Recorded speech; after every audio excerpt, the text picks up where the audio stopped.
você clamarmos pelo favor de Deus. O favor de Deus, eu diria que é o endosso de Deus. O favor de Deus, eu diria que é a sorte de Deus ao nosso favor.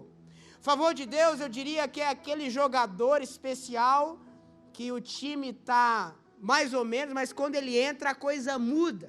Quando ele entra você tem esperança de virar o jogo, né?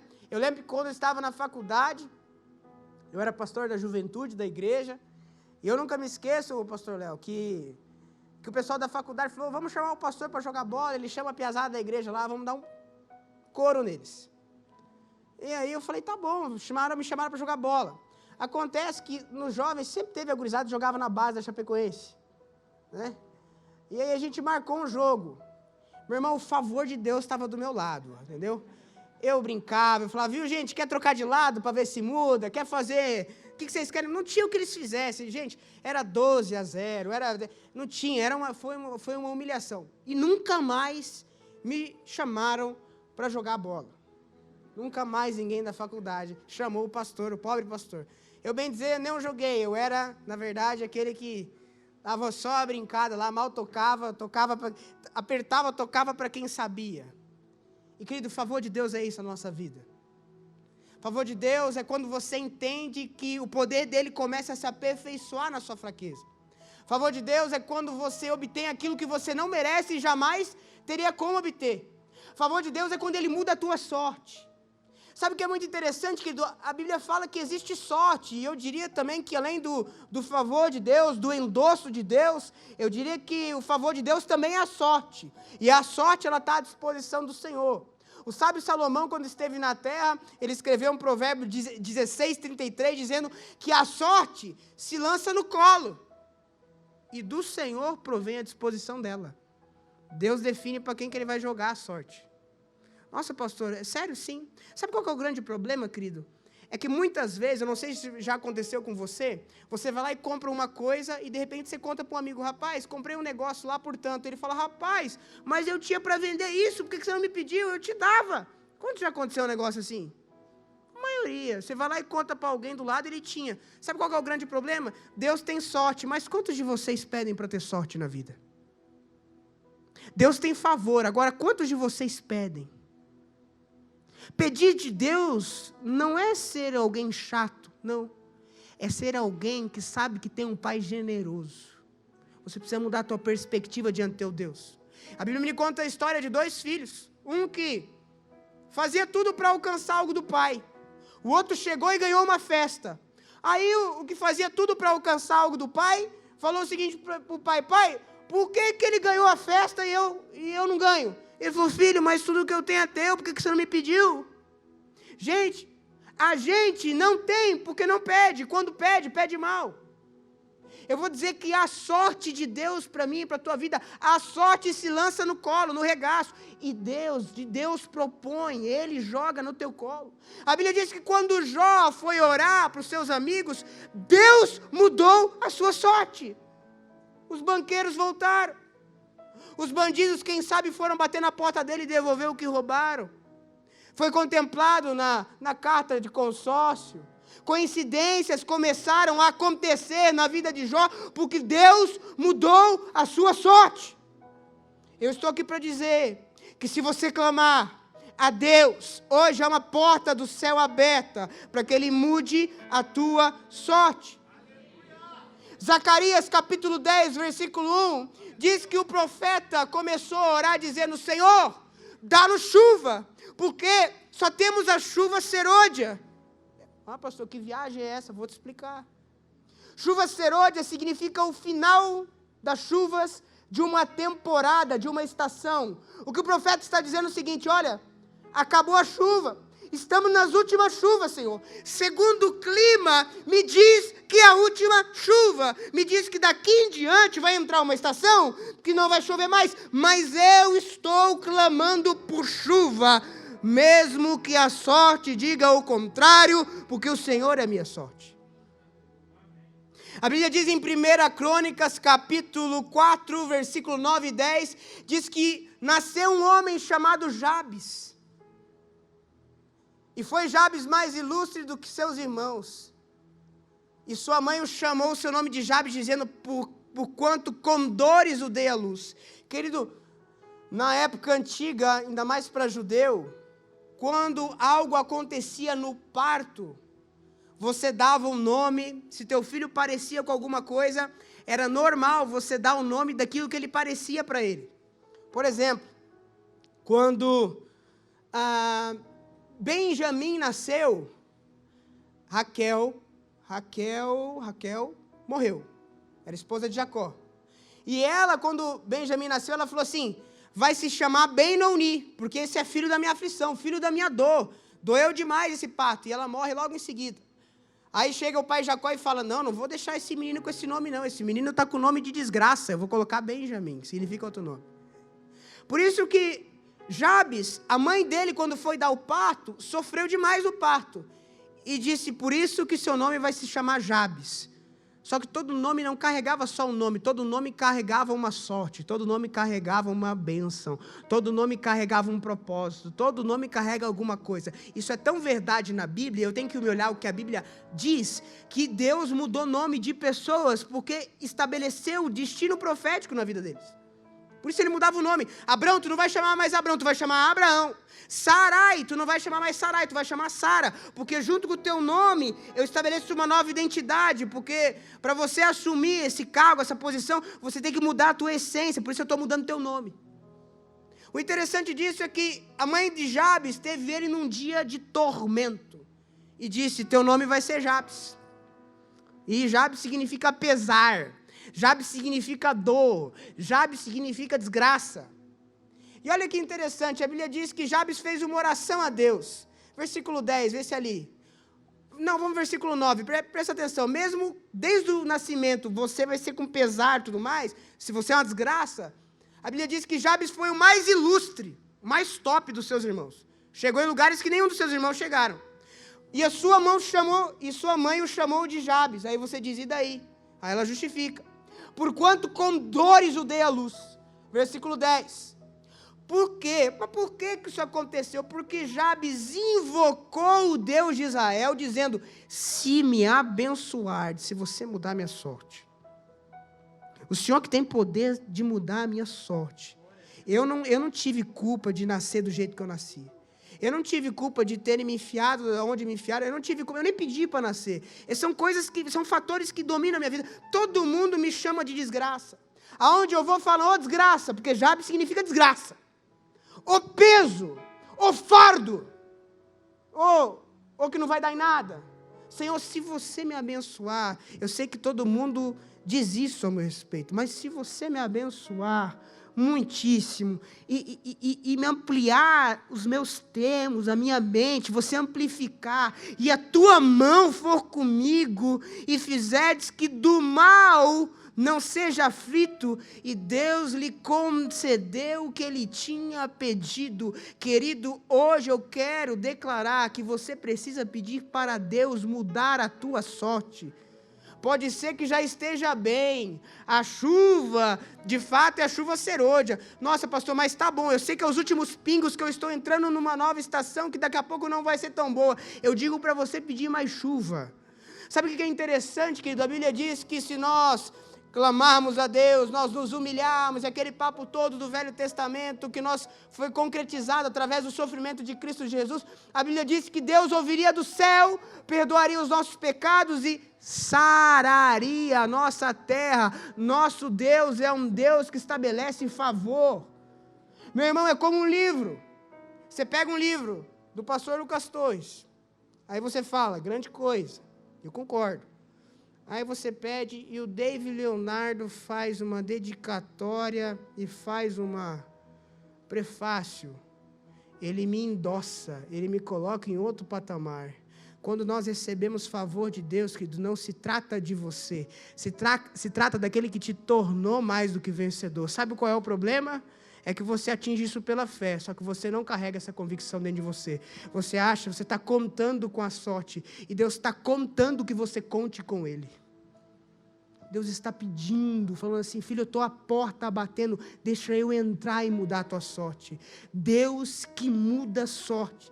Deus que muda a história, Deus que muda a trajetória. Eu quero hoje que o nome de você saia daqui clamando para Ele mudar. A Bíblia, mas pastor, mas eu aceitei, Jesus aceitou, mas você tem que declarar para Ele mudar a tua sorte. Sabe por quê?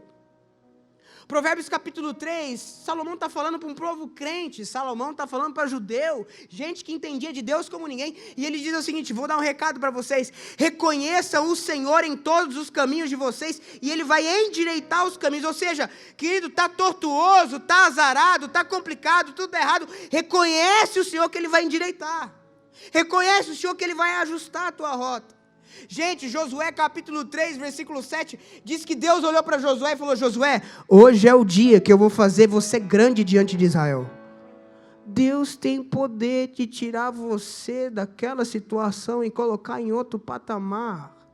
Moisés foi jogado no rio escondido, pastor Edson, e ele estava indo no rio, até que um belo dia uma princesa, naquele mesmo lago, pega ele daquele rio. Isso é o favor de Deus na vida de Moisés. Ele era escravo enquanto estava naquele cestinho no rio, mas uma mão certa veio, pegou nele e mudou a sorte dele. O favor de Deus entrou na vida dele, e de um segundo ele era escravo, no outro segundo ele era príncipe. José, querido, estava preso na cadeia, a Bíblia diz que o favor de Deus era com ele, tudo que ele fazia prosperava, e um belo dia ele cuidando do cárcere, em 1 minuto de favor de Deus, ele se torna primeiro-ministro do Egito, em 1 minuto. Sabe o que é a diferença dessas pessoas, pessoal? Eu vou dizer para você, existe um princípio na Bíblia que diz, eu criei, por isso eu falei. Sabe que uma coisa que não me impressiona muito na vida desse homem, que eu quero compartilhar com vocês, se vocês lerem o salmista Davi, o Salmo, no capítulo 23, versículo 6, olha para você entender aqui como é que é. Eu quero chamar aqui o Wellington e o Luanderson, vocês são 2 guris jovens aí, vem aqui, vocês dois. Vocês vão Davi acreditava mais ou menos isso aqui, ó. O nome desse aqui é bondade e o nome desse aqui é misericórdia. Davi acordava de manhã e todo dia e ele falava, certamente que a bondade e a misericórdia me seguirão todos os dias da minha vida e habitarei na casa do Senhor por longa vida. Certamente que a bondade e a misericórdia me seguirão todos os dias da minha vida. Sabe, ontem a bondade me seguiu, ontem a misericórdia me seguiu e eu carrego essa convicção por fé. Sabe por quê, querido? Quando eu creio, de acordo com o apóstolo Paulo, em 1 Coríntios capítulo 4, versículo 13, quando eu creio eu profetizo, quando eu creio eu declaro. Se você falar para uma planta, querido, palavras ruins, ela vai morrer. Se você falar para a mesma planta palavras boas, ela vai gerar vida. Por isso que você todo dia tem que acordar conforme um homem segundo o coração de Deus. Certamente a bondade e a misericórdia do Senhor me seguirão por todos os dias da minha vida. Certamente, eu não tenho dúvida disso. Sabe qual é o problema, querido? Vida por fé é vida declarada. Vida por fé é vida de convicção. Vida por fé, querido, você carrega independentemente da circunstância. Salva de palma para a bondade e para a misericórdia, amém? Você é perseguido. Gente, em vez de ficar achando que você está sendo seguido por desgraça, começa a achar que você está sendo seguido pela bondade e pela misericórdia do Senhor, e você vai ver as coisas mudarem na tua história. É por isso, presta atenção, é por isso que eu me surpreendo. Na verdade, eu não me surpreendo com a vida de Davi, eu não me surpreendo, porque ele carregava essa convicção todos os dias da minha vida. Quando estava ruim, ele carregava. Quando estava mais ou menos, ele carregava. Quando estava tudo bem, ele também carregava. Mas sabe o que eu não me surpreendo? Eu não me surpreendo de alguém que a família inteira não botava fé. Ele estava lá cuidando das ovelhas como pastor. Pastor era uma função totalmente desprezada na época em que ele vivia. Ainda as ovelhas eram poucas. Além das ovelhas serem poucas, a Bíblia diz que as ovelhas eram malhadas, ou seja, não eram nem ovelhas brancas. As ovelhas brancas, elas tinham mais valor, porque as ovelhas brancas para o povo judeu poderia ser oferecida em holocausto. Ovelha malhada não. E aí, Davi cuidava das poucas ovelhas malhadas do seu pai. Ou seja, pastor, função desprezível na época. Pouco já era ruim, malhada, pior ainda. E ele estava lá. A Bíblia não deixa escapar detalhe não, querido. Sabe por quê? É para você não achar que você está em situação pior do que homens que viveram a palavra de Deus e foram transformados pelo favor de Deus. Só que ele alimentava, que todo dia a bondade e a misericórdia, independente da adversidade, estava com ele. Todo dia. Aí ele estava lá ministrando, louvor e tal. Por isso que não me surpreende alguém que alimenta esse tipo de fé, de crer, e por isso que fala, um belo dia chega o profeta da nação na casa dele e fala: ei, Jessé, vim consagrar um filho teu aqui. Aí Jessé, deve ser aquele lá, ó, grandão, cara tora. Não é esse. Não, tem um outro lá que, esse tem 45 de braço, vou chamar um de 40 de braço. Não é esse. Não, tem aquele lá, ele faz crossfit. Vem aqui. Não é esse. Você não tem mais nenhum filho, Jessé? Eu tenho. Mas eu não boto fé nele, não. Então chama ele lá, capaz que Deus está botando fé nele. O teu poder de Deus se aperfeiçoa na tua fraqueza. Certamente, bondade e misericórdia me seguirão por todos os dias da minha vida. É você que crê. Gente, tem gente com a mesma promessa, com o mesmo Deus. Sabe o que é o problema? Não tem a mesma fé. Não tem. Tudo abala. A tua fé é condicional. Esses dias veio um rapaz falar para mim, falou: pastor, aquilo que eu sinto que Deus tem para mim não tem nada a ver com a minha realidade, eu não consigo acreditar. E eu falei: meu irmão, quem disse que o sonho que Deus colocou no teu coração tem que condizer com a tua realidade? Quando Deus falou que ia tirar o povo do Egito, qual era a condição da realidade? Era um mar na frente, meu irmão. Ia fazer o quê? O sonho não tem que condizer com a realidade. Sabe por quê, querido? Porque a tua fé não trabalha no campo da realidade. A tua fé trabalha no campo espiritual. E quem crê, querido, não anda pelo que vê, anda pelo que sabe. É por isso que, porque ele vive, eu posso saber que vai haver um amanhã. Porque ele vive, eu posso saber. Eu não vejo, mas eu sei. Sabe, queridos, chegou um momento da tua vida de você começar a viver totalmente debaixo do favor de Deus. E quando você vive debaixo do favor de Deus, é tão maravilhoso que você pode até se conectar com pessoas que têm o favor de Deus. Eu acho interessante que Davi, por isso que não me surpreende na vida dele, ele, além disso ter acontecido, o profeta ter ido lá na casa dele chamar ele, não me surpreende que ele foi o único que matou o gigante. Não me surpreende que Saul tentou matar ele de diversas formas e não conseguiu. E não me surpreende, querido, que aonde ele chegava, a coisa mudava. A coisa mudava. Como assim? Uma vez ele pegou um monte de bando de amargurado, endividado. A Bíblia diz que o exército de Davi começou com pessoas amarguradas de espírito e endividado. Ele pegou essas pessoas e levantou elas. Sabe por quê? Porque tinha o favor de Deus. Um dia Deus quis destruir a terra e mandou o tal do dilúvio. Águas debaixo da terra, águas de cima da terra. E aí vem a longa história, né, querido, que talvez você não acredite, mas vou dar só uma palhinha para você. A Bíblia fala que havia águas em cima da atmosfera da terra. Se você for ler Gênesis, você vai verificar. E aí eu vou plantar uma sementinha de dúvida que não tem muito a ver com o assunto, mas você vai ficar aí porque aqui você aprende até história, meu irmão. Você com certeza é inegável que você vê que existiu dinossauros há um tempo atrás. Isso não é invenção, tem fóssil, tem tudo, né? Correto? Aí você vai ver um dinossauro Rex, por exemplo, você percebe que o pulmão dele é muito pequeno em relação a toda a estrutura do seu corpo. Sabe por quê? Porque na Terra era possível respirar com mais facilidade, tendo em vista a umidade de água que existia acima da atmosfera. Você vai perceber que havia pessoas na Bíblia que viviam até 1000 anos. Sabe por quê? O que te envelhece é os raios solares, querido. Então, com essa água que tinha na camada, que caiu no dilúvio, você percebe que a população vivia essa aqui. Depois do dilúvio, a população começou a cair. É um gráfico. Mas aí você pode duvidar do dilúvio, aí fica à vontade. Né? Por isso que não tem dinossauro, não tem mais nada aí, né? É difícil respirar sendo daquele tamanho com um pulmão tão pequeno. Mas voltando ao assunto, Deus quis destruir a terra, amém? E ao querer destruir a terra, Noé foi achado graça aos olhos de Deus, graça aos olhos de Deus na vida de Noé. Deus olhou e viu que ele não estava se conformando conforme aquela realidade e achou graça. Sabe o que é interessante, gente? Eu, além de clamar por graça de Deus, eu quero me conectar também com pessoas que têm graça de Deus. Porque a família de Noé se salvou por causa de Noé. Os amargurados de espírito se tornaram valentes de Davi, porque se conectaram com Davi. Eu vou dizer uma coisa, querido, para você, está na hora de você achar quem tem graça, querido, e também se conectar, porque você tem que viver uma vida de graça. Uma vida de favor, uma vida de sorte. Agora, querido, você fica botando cada azarado para dentro do teu barco. Fica botando tanta gente, está cheio de pepino, fala assim, vou resolver, e abraço. Não vai. Eu vou dizer uma coisa para você, querido, muito séria. Clame pelo favor de Deus, mas identifique quem tem, se aproxime, aprenda, ande com essas pessoas. E eu, pastor, mas eu sou meio azarado. Começa a clamar pelo favor e andar com quem tem favor, querido. Vai você achar essa pessoa. Sabe por quê, querido? Sabe por quê? Porque isso vai potencializar na tua vida.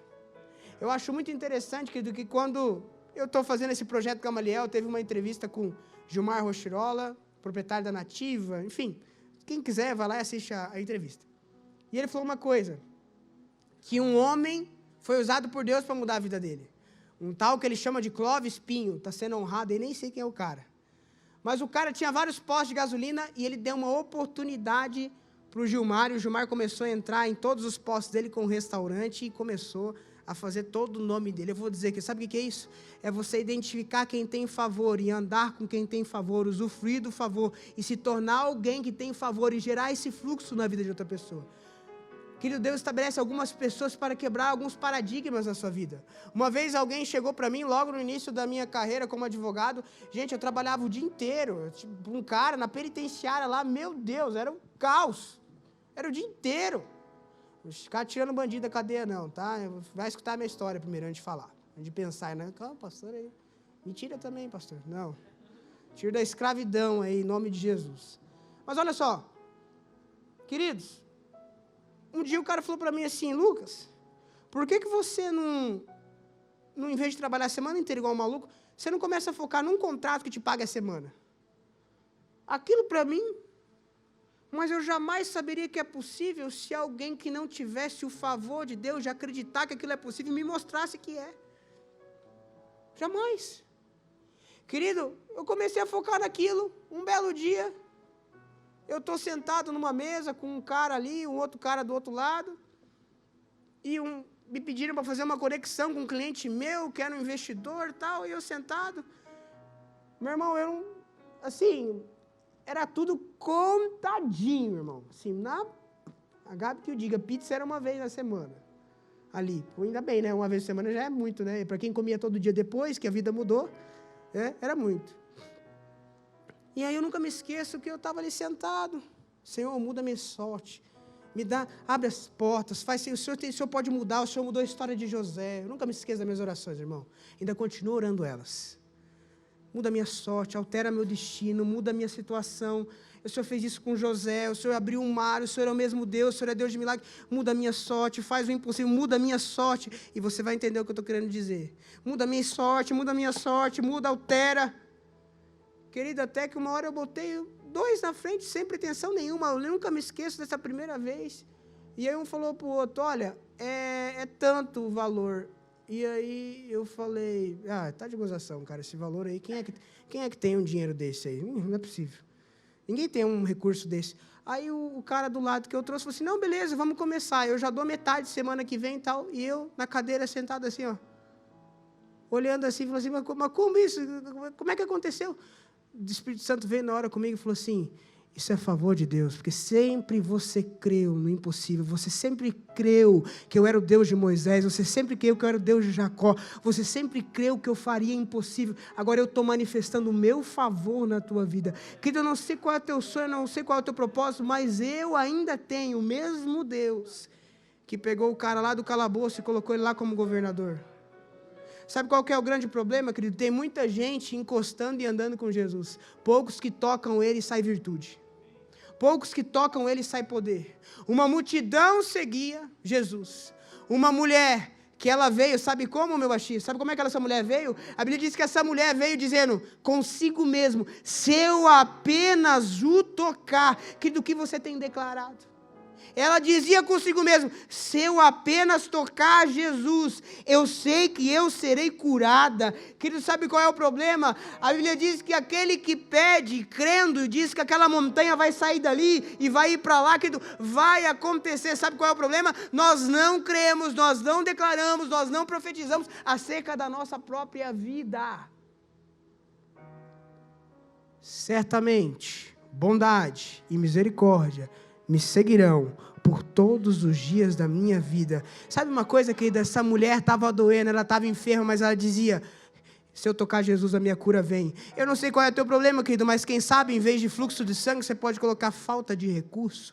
Quem sabe, em vez de fluxo de sangue, você pode colocar problema no casamento. Quem sabe, problema de saúde. Quem sabe, querido, eu não sei qual que você pode trocar pelo fluxo de sangue, mas eu te incentivo hoje a todo dia começar a caminhar dizendo: se Ele me tocar, se o poder dele mudar a minha história, se esse poder atingir a minha vida, a minha sorte muda. Salmo 126, versículo 1 e 2, diz que quando Deus restaurou a sorte de Sião, eles ficaram como quem sonha. Eu vou dizer uma coisa, querido, Deus quer te ver sonhar, e Ele está aqui hoje para restaurar a tua sorte. Ele tem poder de restaurar a tua sorte. Talvez você chegou aqui achando que é azarado. Eu vou dizer, querido, não é. O Deus da sorte está aqui hoje, vai lançar ela no teu colo. Pastor, o que eu faço? Eu declaro. Quando eu creio, eu falo. Quando eu creio, eu profetizo. Quando eu creio, eu digo. José, tudo que passou, olha para os seus irmãos e fala assim: todo o azar que vocês me jogaram, todo o mal que vocês me fizeram, Deus transformou em bênção. Eu vou dizer, querido, Salomão é fruto de um adultério. Não sei se você sabe. Salomão é fruto, aliás, bem pior. Salomão é fruto de um homem chamado Davi, sanguinário, que foi lá, matou o marido da mulher, pegou a mulher e teve Salomão. Tinha tudo para ter problema, não tinha? Nós temos um Deus que converte maldição em bênção. Na genealogia de Jesus houve uma prostituta chamada Raabe. Sabe por quê? Porque ela deu um passo diante de Deus, acreditando que Deus a salvaria. Eu vou dizer uma coisa para você, querido. Dê um passo diante de Deus, agora creia. Tem gente andando com Jesus e esquece que pode pedir. Tem gente andando com Jesus e esquece que Deus é o dono da sorte. Quem sabe hoje Deus não muda a tua sorte. Quem sabe hoje Deus não muda a tua sorte. Pastor, o que eu faço? Eu creio, eu peço, eu declaro, eu profetizo. Isso é fé. No nome de Cristo Jesus, eu não sei o que precisa virar na tua vida hoje, mas Deus me trouxe aqui para te dar uma palavra aqui, de uma boa notícia, que Ele pode ser a tua sorte. Eu não sei qual foi o azar que te acompanhou até agora, mas eu vim aqui dizer que a tua sorte muda. Coincidências maravilhosas vão começar a acontecer depois desse dia e você vai anotar. Se você acreditar... Gente, meu dilema não é o que falar. Posso pegar qualquer tema da Bíblia aqui e falar para vocês, tranquilamente. O meu dilema em todo culto é saber o que Deus quer falar. E o que Deus me trouxe aqui hoje para dizer é que Deus quer mudar a tua sorte. Pastor, o que eu faço? Clame a Ele e creia que certamente a bondade e a misericórdia estão te seguindo todo dia. Acordou? A bondade e a misericórdia estão me seguindo. Sabe o quê? Ah, pastor, eu nunca acho alguém certo. Eu vou dizer que você vai começar a dizer que quando o favor de Deus se manifestar, que falta pouco, a pessoa certa vem. Eu nunca acho o negócio certo. Quando o favor de Deus se manifestar, você vai ver o que é um ano de favor de Deus pode mudar a tua vida. Pastor, mas eu tenho essa idade e ainda dependo, e ainda está nessa situação. Eu estou nesse patamar, o que eu quero ter muito tempo, eu não sei se eu tenho força. Moisés, numa tirada de favor de Deus da mulher, já virou príncipe, querido. Eu vou dizer uma coisa para você, o que você precisa, querido, não é de tempo, o que você precisa, querido, não é nem da tua própria força, o que você precisa hoje, sabe o que é? É encarar que o favor de Deus é real. Ah, mas Davi foi aplicado. Sim, o que um guri de 1,70 m vai conseguir matar um cara de 3, 4 metros? Nunca. Que um guri que vai pegar um monte de amargurado de espírito vai conseguir fugir de um rei que tem todo o exército a seu favor? Nunca. Sabe o que é isso, irmão? Favor de Deus. Que um guri que foi jogado fora dos pais, dado como animal e tudo mais, vendido como escravo, prosperava em tudo que fazia? José, sabe o que é isso? Favor de Deus. Eu vou dizer uma coisa, querido, existe favor de Deus. Agora clame. Favor de Deus, que você vai cair na cova dos leões, mas fica tranquilo que o criador do leão não vai deixar ele abocanhar você. Eu fico imaginando os leões tudo querendo comer Daniel, porque estava com fome, né? A Bíblia disse que estava com fome. E Deus não deixou, mandou um anjo lá. Sabe o que é isso, gente? É o mesmo Deus. É você que muda. É você que melhora ou piora. É você que muda a tua mente. Deus continua sendo o mesmo. Eu creio nesse Deus. Eu creio no Deus que na fornalha, Sadraque, Mesaque e Abidnego estavam lá, ele manifestou favor. E nem com cheiro de fumaça saíram. Eu vim dizer uma coisa, a favor de Deus hoje, uma porta de favor de Deus hoje para você. Se você crê, se coloque em pé. E eu não